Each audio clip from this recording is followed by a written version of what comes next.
وہ یزید جس نے اقتدار اور تخت کے لالچ میں حضرت امام حسین علیہ السلام اور اہل بیت کو شہید کیا اور ان پر طرح طرح کے ظلم ڈھائے، جن پر آج بھی انسانیت خون کے آنسو رو رہی ہے، جس کا انجام یہ ہوا کہ یزید اپنی معشوقہ کے ہاتھوں قتل ہوا اور کئی دن تک اس کی لاش چیل کووں کی خوراک بنی رہی اور گلتی سڑتی رہی۔ بعد میں اسی کے موالیوں نے اس کی لاش کو زمین میں گڑھا کھود کر داب دیا۔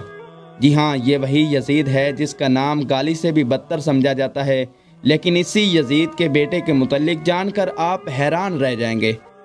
ناظرین، یزید بن معاویہ کو اپنا بیٹا بہت عزیز تھا، اسی لیے یزید نے اس کا نام اپنے باپ کے نام پر معاویہ رکھا۔ وہ چاہتا تھا کہ اس بچے کو اپنے مزاج کے مطابق تربیت کرے تاکہ وہ اس کا حقیقی جانشین بن سکے۔ جب معاویہ بن یزید اس عمر کو پہنچا کہ اسے لکھنا پڑھنا سکھایا جائے تو اس کے لیے اس وقت کے بہت قابل استاد عمر المقصوص کو منتخب کیا گیا۔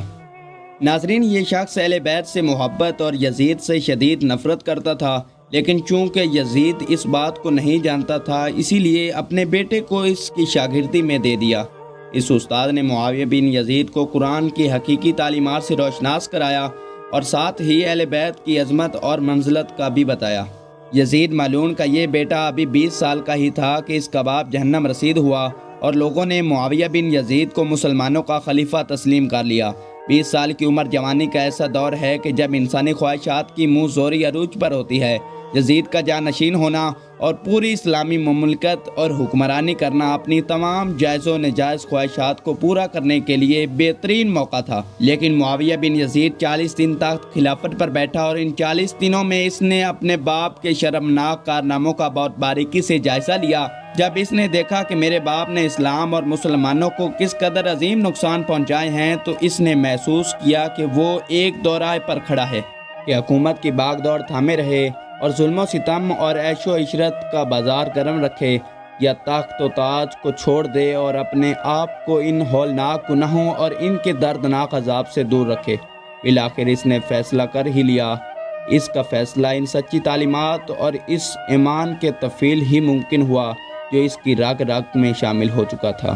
اس نے ایک عزم کے ساتھ حکومت کے عہدیداروں اور عوام کو مسجد میں جمع کیا اور پھر خود منبر پر جا بیٹھا۔ اس نے اپنی تقریر میں سب سے پہلے خدا کی حمد اور اس کے بعد رسول اللہ صلی اللہ علیہ وآلہ وسلم پر درود بھیجا،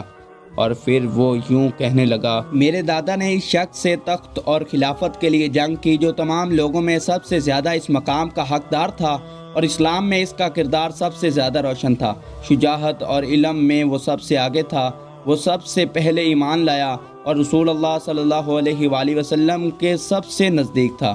رسول اللہ صلی اللہ علیہ وآلہ وسلم کا وہ چچا زاد بھائی تھا، فاطمہ زہرا کا شوہر اور حسن و حسین رضی اللہ تعالیٰ عنہ کا وہ باپ تھا۔ پھر بھی جب میرے دادا نے اس سے جنگ کی تو تم سب نے میرے دادا کا ہی ساتھ دیا اور میرے دادا نے اس خلافت پر قبضہ کر لیا، اور وہ اس وقت تک قابض رہا جب تک اس کی موت نہیں آئی، اور اس کے بعد خلافت میرے باپ یزید کے حصے میں آئی۔ وہ اپنے اعمال اور بد کرداری کی وجہ سے ہرگز اس قائل نہیں تھا، لیکن وہ بھی اس پر قابض رہا اور اس کا نفس اسے بدترین کاموں کا ترغیب دیتا رہا۔ وہ اپنے برے کاموں پر بھی فخر کرتا تھا اور اس نے خدا کی بھی بتائی ہوئی حدود سے تجاوز کیا۔ رسول اللہ صلی اللہ علیہ وآلہ وسلم کی اولاد پر اس نے بدترین مظالم ڈھائے، لیکن اس کی حکومت کی مدت بہت ہی تھوڑی تھی اور بہت جلد اس کی شرمناک زندگی کا خاتمہ ہوا، اور آج وہ اپنے اعمال کے حساب کتاب میں الجھا ہوا ہوگا۔ خواتین و حضرات، جب معاویہ بن یزید کی بات یہاں تک پہنچی تو کافی دیر تک وہ بلند آواز میں روتا رہا،